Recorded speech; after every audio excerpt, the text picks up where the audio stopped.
My name is Kelsey. I'm one of the admissions representatives here that works with students that are applying to the DPT program. This is my colleague, Jorge. He also works with students that are working the application process. Who here has already applied? I'm just curious. Awesome. Then you've probably received an email from one of us. So to put a face to a name, if you do decide to apply, you will be receiving an email from one of us. So that's something for you to look forward to. We're here just to talk a little bit more about the admissions requirements, and if you have any questions about that, we'd be more than happy to help out.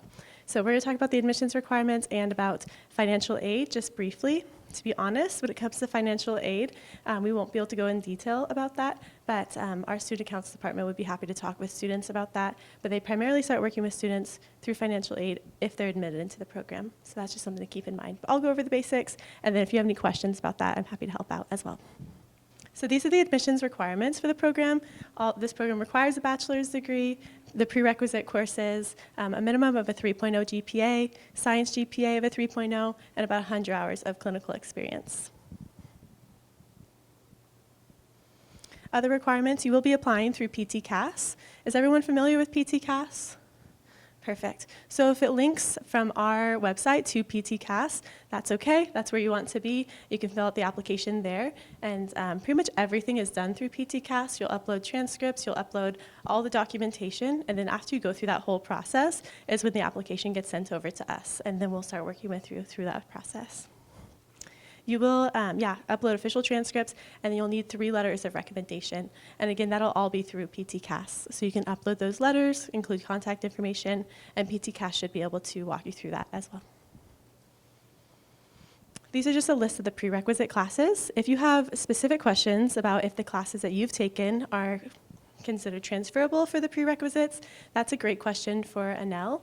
Anel is the admissions coordinator for the DPT program. So if you have questions about like the specific classes, like does my statistics class plug in and transfer for the requirements, that's something that Anel could help out with. You're welcome to email her. Or if you don't have her contact information and you have mine, you're welcome to email me and we can forward, or Jorge, and we can forward that over to Anel and she can answer that more specifically. If you'd like to start the application, you can scan this QR code. This is my contact information, Jorge's contact information. We can get that to you as well, and then Anel's contact information is here as well. So if you have any questions for us, you're more than welcome to reach out, and we'd be happy to help out.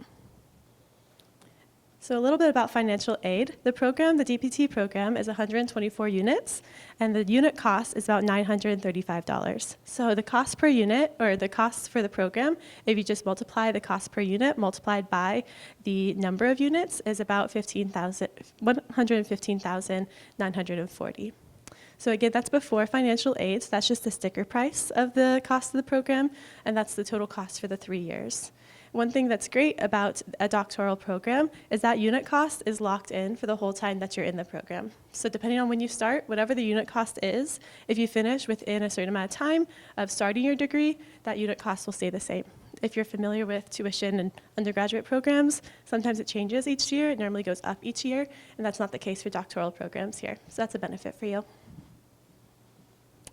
So different financial aid options. You're welcome to look into different scholarships, federal loans, military and veteran benefits. If you do qualify for military and veteran benefits, we have a military and veterans benefits education department on campus, and they'd be happy to work with you to see how we can plug those benefits in to your tuition. And then, depending on where you work, if there's any company reimbursement that you can receive from the company that you work for, that's something we can work with as well. And again, that will all be done through the Student Services Center if a student is admitted into the program. You can scan these QR codes if you'd like to look into different scholarships and external grants. This QR code is going to link you to the page on APU's website that has different scholarships, and then the second QR code is something that's updated by our Student Accounts department, and they update that regularly with different scholarships that they think would be beneficial for students. So both links would be really helpful. So the way that you can receive financial aid is first you need to be fully admitted into the program. So by applying through PT-CAS and going through that process, you can complete the FAFSA online. Since everyone here, I'm assuming, has a bachelor's degree already or are working on it, it's the same FAFSA that you've already completed for your undergraduate degrees. It's the same FAFSA that you'll apply for, and then you'll include our school code, which is here on the screen. And that's how we'll receive that information and be able to contact you with what financial aid you're eligible for. Once it's submitted, it does take several days for APU to receive that, so it has to go through the government and then it gets sent to us. And then after a student has been admitted, it takes a couple of weeks for our department to process that and to come up with the financial aid that students are eligible for, and then we'll be able to communicate that information to you. So if you do have any questions about financial aid, you're welcome to reach out to the SSC, Student Services Center, and their contact information is here as well. Again, if you do qualify for military and veteran benefits, these are the different bills that we work with. So the GI Bill, vocational rehab. We are a yellow ribbon school.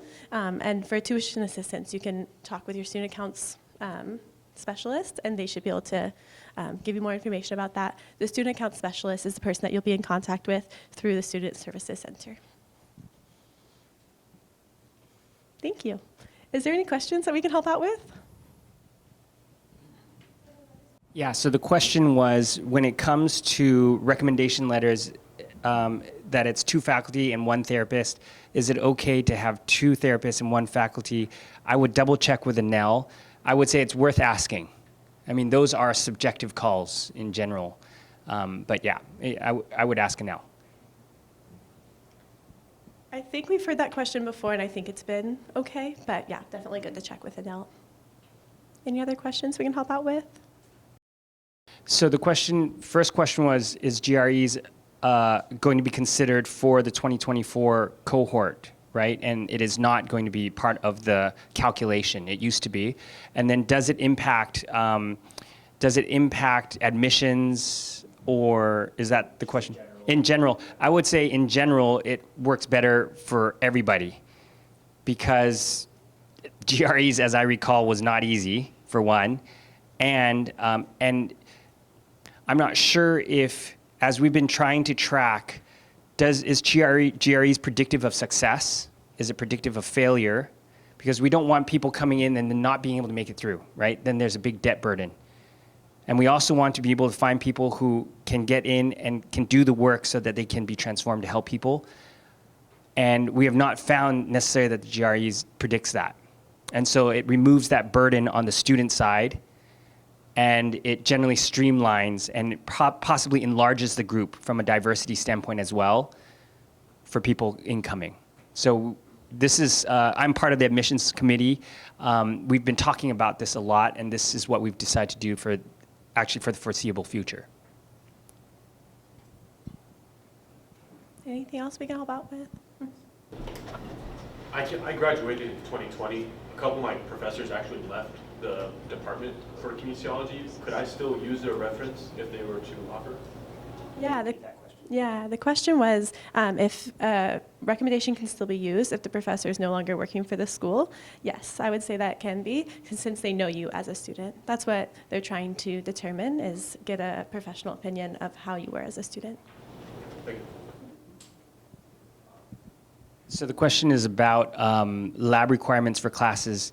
That is usually a very complicated and case-by-case question.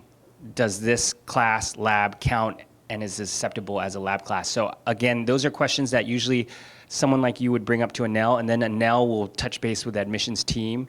And then sometimes we have to go back into people's graduate catalog or to figure out what is that class, how much did it involve, is it considered an upper level or lower level? So it's complicated. I would ask Anel if you have questions about that.